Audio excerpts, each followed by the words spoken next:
Salam, peşəniz üzrə test verilən suallar nələrdir?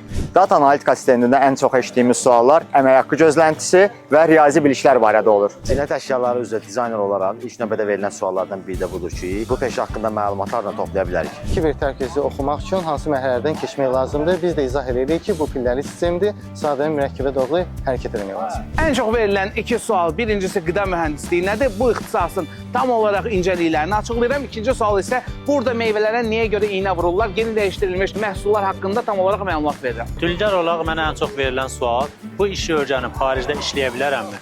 Diş texniki olmaq üçün bilik kifayətdir, yoxsa əl qabiliyyəti lazımdır? Heptos mütəxəssisinin kiber təhlükəsizliyinin fərqi nədir? Gənclərin və yeniyetmələrin ən çox verdiyi suallardan biri bu gördüyümüz alətlərin istifadə qaydasını öyrənməyə çalışırlar. İkinci ən çox verilən suallardan biri də ki, Fövqəladə Hallar Nazirliyinin Akademiyasında təhsil almaqla bağlıdır.